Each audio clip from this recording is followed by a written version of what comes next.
Applications of heating effect of current.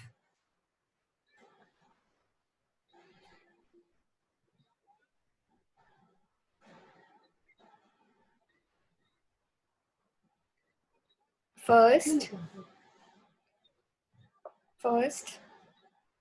the heating effect of current. The heating effect of current is utilized in the working of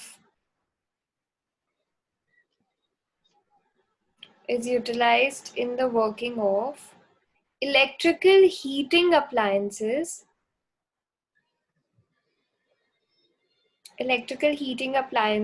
such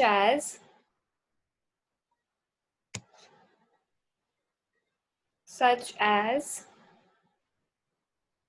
electric iron, IRON, electric iron, electric kettle, KETTLE,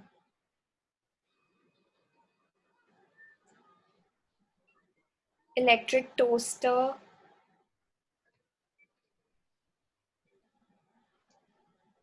room heaters,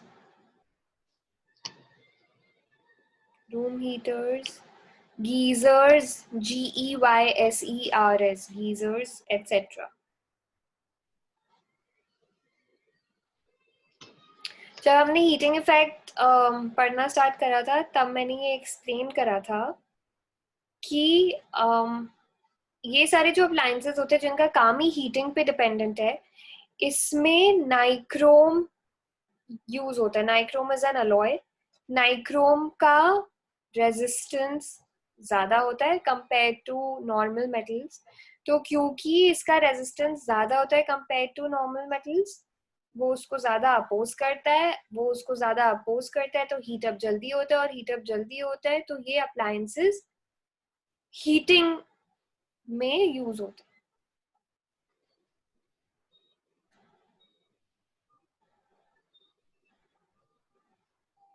ठीक है. Second point,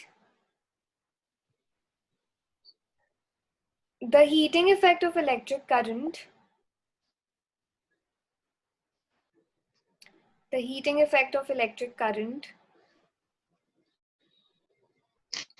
is utilized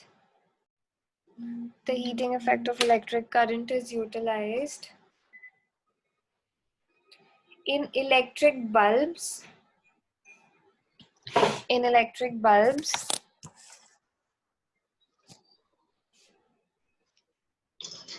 for producing light.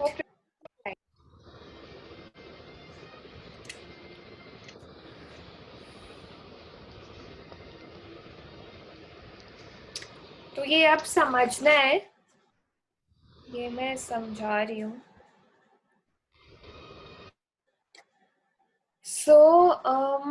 Electric bulb में होता क्या है? Electric bulb में बाहर तो glass होता है, उसके अंदर एक छोटी सी वायर जैसी फिलामेंट होता है. अगर आप बल्ब देखोगे और लाइट ऑन करोगे तो देखोगे अंदर एक हल्की सी छोटी सी तार जैसी फिलामेंट होता है. वो टंगस्टन का बना होता है, TUNGSTEN. अब ये जो टंगस्टन का फिलामेंट होता है, इसका रेजिस्टेंस बहुत हाई होता है. It's very very high. जब जैसे ही इलेक्ट्रिक करंट पास होता है, इसका रेजिस्टेंस बहुत हाई है, तो ये बहुत जल्दी हीट अप होगा. तो ये जो फिलामेंट है वो वाइट हॉट हो जाता है. मतलब जब हम बल्ब ऑन करते हैं और देखते हैं तो उसके जो बीच का है वो एकदम वाइट हॉट हो जाता है, एकदम ब्राइट, एकदम से हो जाता है. तो ये जो फिलामेंट है ये वाइट हॉट होके लाइट एमिट करता है, और वो जो लाइट एमिट होती है वो बल्ब की लाइट होती है. अब यही करंट फ्लो हो रहा है टंगस्टन फिलामेंट में, और यही करंट फ्लो हो रहा है कनेक्टिंग कॉपर वायर्स. पर कॉपर वायर्स नहीं जलते. कॉपर वायर्स क्यों नहीं जलते या रेड हॉट क्यों नहीं होती? क्योंकि उनका रेजिस्टेंस काफी लो होता है. Because the resistance is low, वो करंट को अपोज नहीं करते, या अपोज उतना नहीं करते जितना ये करता है. सो ऑब्वियसली वो हीट अप नहीं होते. और ये फिलामेंट जो टंगस्टन का बना होता है वो हीट अप हो जाता है. So this is one type of question that can be asked कि टंगस्टन की सेम करंट पास हो रहा है और सेम बल्ब है, तो उसमें कनेक्टिंग कॉपर वायर्स क्यों नहीं हीट अप हो रही और सिर्फ टंगस्टन फिलामेंट क्यों हो रहा है? तो उसका आंसर यही होगा कि टंगस्टन का resistance is very high, so it opposes electric current quite a bit, and as a result the heating is faster and it becomes white hot. और इस केस में क्या होता है, कॉपर वायर्स में कॉपर वायर्स का resistance बहुत लो होता है, तो वो इलेक्ट्रिसिटी आराम से फ्लो होने देते हैं, सो वो हीट अप नहीं होते उस सेम इलेक्ट्रिक करंट की वजह से। दूसरी चीज ये होती है कि टंगस्टन को, पहला रीजन तो हो गया कि उसका हाई रेजिस्टेंस है, दूसरा रीजन उसको यूज करने का है कि उसका मेल्टिंग पॉइंट बहुत हाई है। अब अगर हीट बहुत ज्यादा प्रोड्यूस हो रही है तो सूनर और लेटर वो जो भी सब्सटेंस है वो मेल्ट होगा, पर वो मेल्टिंग किस पे डिपेंड करती है, उसका मेल्टिंग पॉइंट क्या है उस पे डिपेंड करता है। टंगस्टन के केस में इसका मेल्टिंग पॉइंट बहुत हाई है, so melting point of tungsten is 3380 degree Celsius, मतलब ऑलमोस्ट 3400 डिग्री सेल्सियस हो गया। इतना हाई इसका मेल्टिंग पॉइंट है कि वो भले ही व्हाइट हॉट ग्लो कर रहा है लाइट एमिट करने के लिए, वो मेल्ट नहीं होगा। So that's another reason why tungsten is used. उसके अलावा इसकी प्रॉपर्टी क्या है, इसकी प्रॉपर्टी है कि ये काफी फ्लेक्सिबल है। सो कुछ मेटल्स बहुत रिजिड होते हैं, कुछ फ्लेक्सिबल होते हैं, so tungsten is highly flexible and इसका again so melting point high, rate of evaporation at high temperature low है। और 3380 तो इसका मेल्टिंग पॉइंट है, पर जब हम बल्ब ऑन करते हैं और जो ये हीटअप होता है तो ये टेम्परेचर लगभग 2500 डिग्री सेल्सियस के आसपास हो जाता है, 2500 डिग्री सेल्सियस। 100 डिग्री पे वाटर बॉईल होता है और ये 2500 पहुंच जाता, तो यू कैन इमेजिन कि ये बहुत कम टाइम में कितना ज्यादा हीटअप हो रहा है, सो इसका रेजिस्टेंस कितना हाई होगा। ठीक है, so the question can be why is tungsten used as a filament. अब ये डिपेंड करता है 1 मार्क का क्वेश्चन है कि 2 मार्क्स का क्वेश्चन है कि 3 मार्क्स का क्वेश्चन। 1 मार्क का क्वेश्चन है सो हाई रेजिस्टेंस वाला पॉइंट लिखेंगे, 2 मार्क्स का क्वेश्चन है तो हाई रेजिस्टेंस और हाई मेल्टिंग पॉइंट वाला पॉइंट लिखेंगे, और 3 मार्क्स का क्वेश्चन है तो उसमें हाई फ्लेक्सिबिलिटी और लो रेट ऑफ इवेपोरेशन ऐड कर देंगे। ये 3 पॉइंट्स है। फिर क्वेश्चन आता है कि जो बल्ब है, जो बल्ब कांच का है उसके अंदर टंगस्टन है, पर उसके अंदर वैक्यूम तो नहीं है। जो कांच का बल्ब होता है वो कांच का आउटर एरिया है, उसके अंदर वैक्यूम क्रिएटेड नहीं है, उसके अंदर एयर भी नहीं है। अगर उसके अंदर एयर रखेंगे तो जो टंगस्टन है वो वहां पे इतना ज्यादा हीटअप हुआ है, ऑक्सीडेशन क्रिएट करेगा, वहां पे आग लगने की संभावना है, वहां पे आग लग जाएगी। Because as we learned in the past, you need air और oxygen for combustion to happen. Combustion मतलब where there is a flame created. So हम इसके अंदर इतने हाई टेम्परेचर पे एयर तो रख नहीं सकते। हम क्या रखते हैं, हम इसके अंदर रखते हैं नोबल गैसेस, या जो अनरिएक्टिव गैसेस होती है हम वो यूज करते हैं इसमें। सो इसमें यूज होता है या तो आर्गन, या फिर इसमें यूज होता है नाइट्रोजन, या फिर nitrogen is not a noble gas, argon is a noble gas, पर क्योंकि ये अनरिएक्टिव गैसेस हैं इसलिए ये यूज होती है। सो या तो आर्गन यूज होता है या नाइट्रोजन यूज होता है या दोनों का मिक्सचर यूज होता है। क्यों होता है, क्योंकि अगर रिएक्टिव हुआ मतलब एयर या कुछ यूज हुआ तो अंदर कंबस्शन होने के चांसेस है, अंदर फ्लेम क्रिएट होने के, आग लगने के चांसेस है। उसके अलावा क्या है इसमें, ज्यादातर इलेक्ट्रिक पावर जो यूज हो रही है इलेक्ट्रिक बल्ब में वो हीट की तरह यूज हो रही है, वो टंगस्टन फिलामेंट को हीट अप करने में यूज हो रही है। और बहुत कम पावर है जो एक्चुअली लाइट के लिए यूज हो रही है. So filament type electric bulbs are not power efficient, और tube lights are much more power efficient because उसके अंदर कोई फिलामेंट्स नहीं होते. ये थ्योरी पार्ट है, ये थोड़ा सा बोरिंग है बट प्लीज ध्यान दे दो. बल्ब्स उतने इफेक्टिव नहीं है, पावर इफेक्टिव नहीं है. ट्यूबलाइट ज्यादा पावर इफेक्टिव है क्योंकि बल्ब में फिलामेंट होता है और ट्यूबलाइट्स में फिलामेंट नहीं होता. ठीक है, थर्ड पॉइंट लिखो. The heating effect of electric current. The heating effect of electric current is utilized in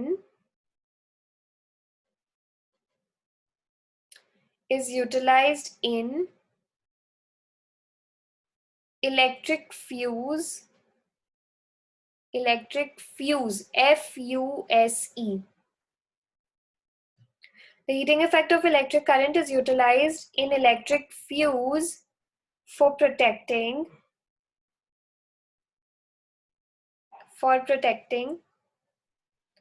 household wiring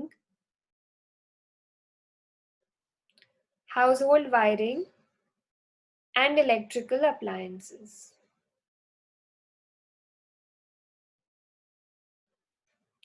अब मैं अनम्यूट कर रही हूँ और मुझे ये बताइए कि इलेक्ट्रिक फ्यूज होता क्या है. हमने सुना है ना, अरे फ्यूज उड़ गया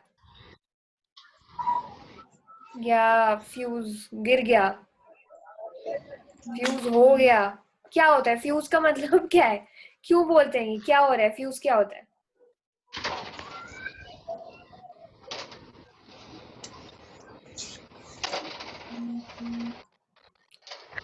ट्राई करो.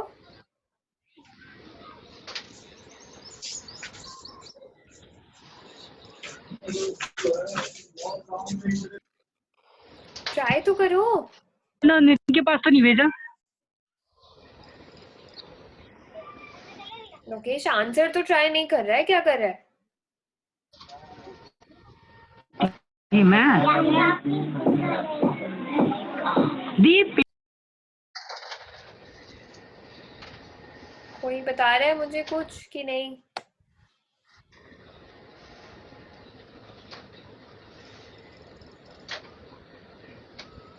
ट्राई तो करो. फ्यूज उड़ गया का क्या मतलब होता है, कब बोलते हैं फ्यूज उड़ गया,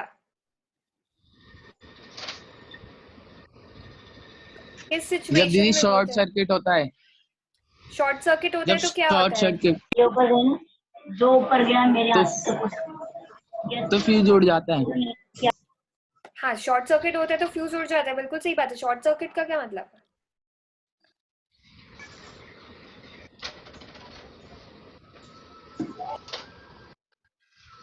शॉर्ट सर्किट का क्या मतलब होता है.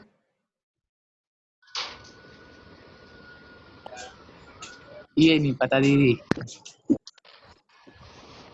इनफैक्ट जहां तक मेरी समझ है उल्टा होता है. फ्यूज उड़ता है इसलिए शॉर्ट सर्किट होता है. शॉर्ट सर्किट होता है इसलिए फ्यूज नहीं उड़ता है. फ्यूज उड़ता है इसलिए शॉर्ट सर्किट होता है. नहीं दीदी, आप उल्टा बोल रही हो. मैं उल्टा बोल रही हूँ. हाँ. मेरे को साइंटिफिकली बताना क्यों उल्टा बोल रही हूँ. बस इतना इतना पता है, शॉर्ट सर्किट होता है तभी फ्यूज उड़ता है.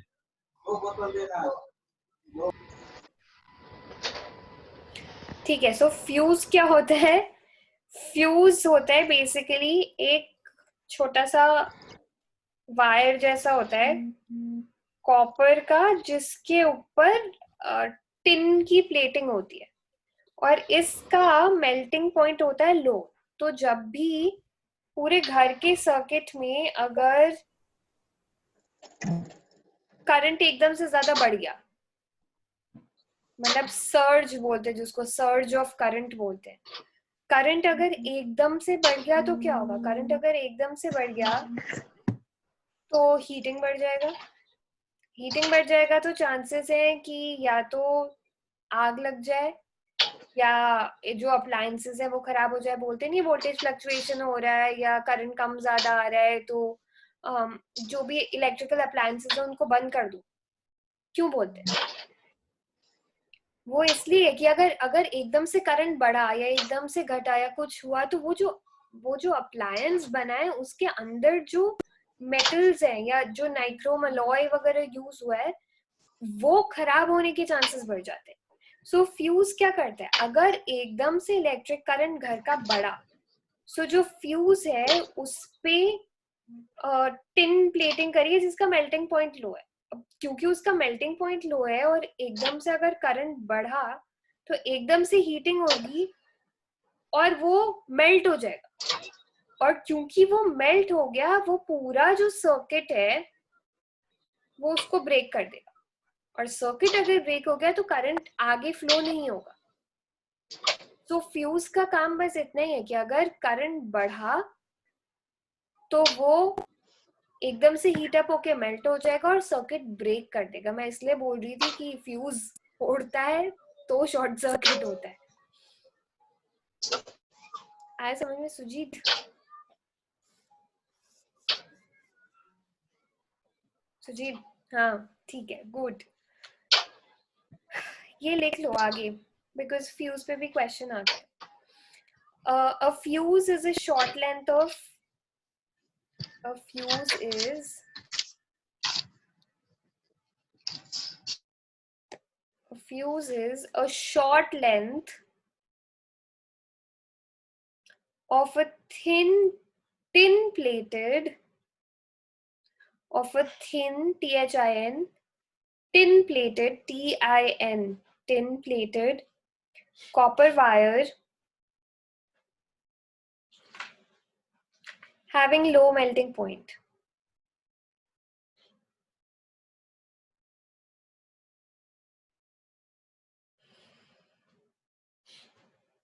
The thin fuse wire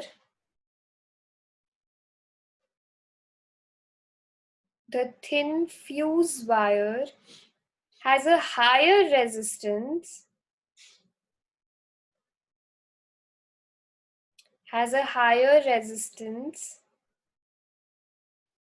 than the rest of the electric wiring in a house. THAN, than. The thin fuse wire has a higher resistance than the rest of the electric wiring in a house. So when the current in a household electric circuit, so when the current in a household electric circuit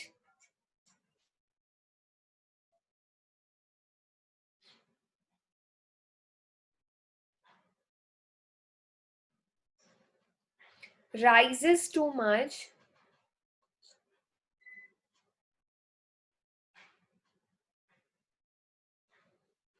due to some reason, comma, then the fuse wire, THEN, then the fuse wire gets heated too much,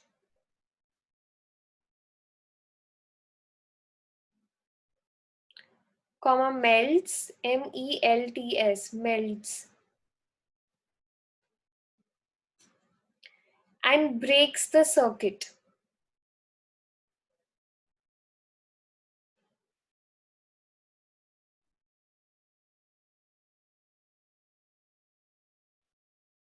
This prevents PREVENTS, this prevents chances of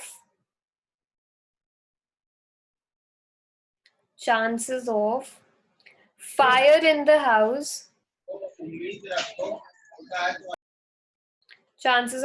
in the house, and damage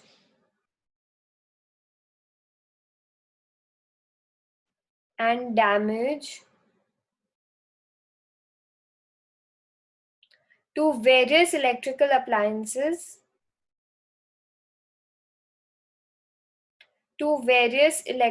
appliances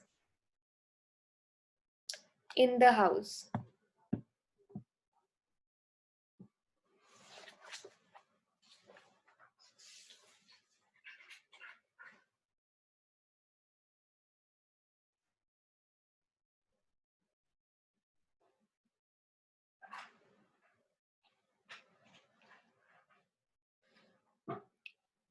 ठीक है, so with this हमारा electricity का chapter is over.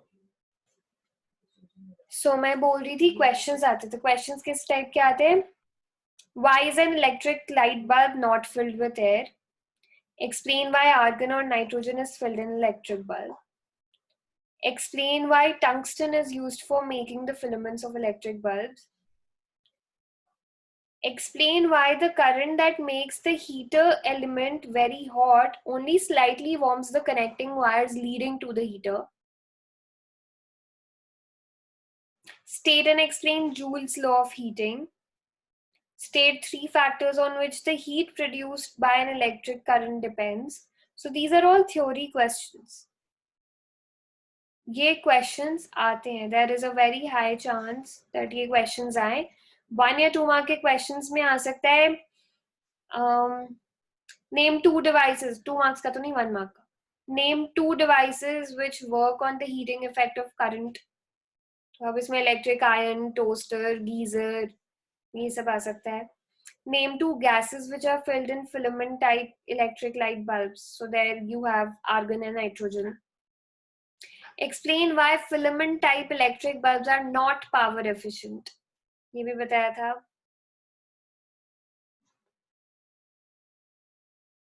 Name 2 effects produced by electric current. So heating effect, chemical effect, magnetic effect. ये भी किया था हमने. These are the kind of theory questions that can come. But अभी हम कर रहे हैं numericals. So please note.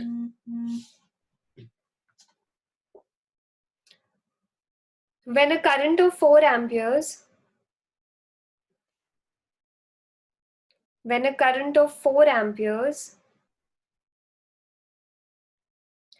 passes through a certain resistor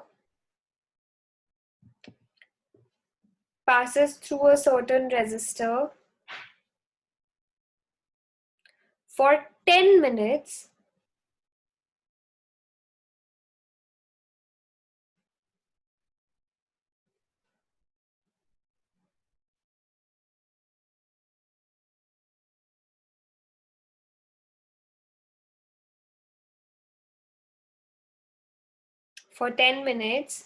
comma 2.88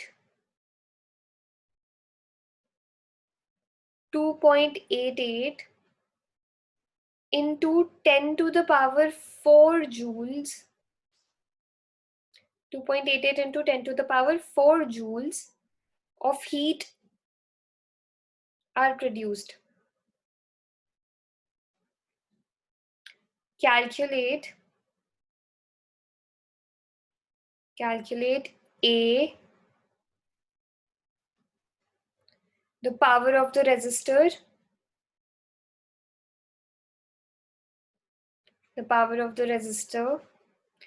B, the voltage across the resistor.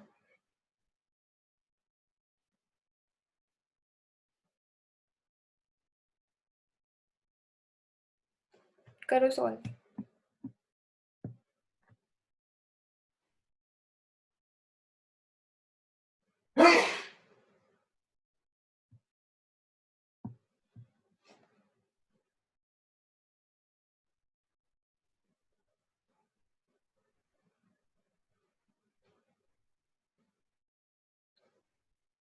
बाकी के क्वेश्चंस मैं यहाँ लिख रही हूँ.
फर्स्ट क्वेश्चन हो जाए तो ये नोट करना स्टार्ट कर देना।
ये क्वेश्चंस पहले नोट कर लेना।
सबने नोट कर लिया था ना वो? नदी। नहीं करा था नोट? यस जी, नहीं कितना किया। टाइम लगता है तेरे को? पहले नोट करो इसको। ओके।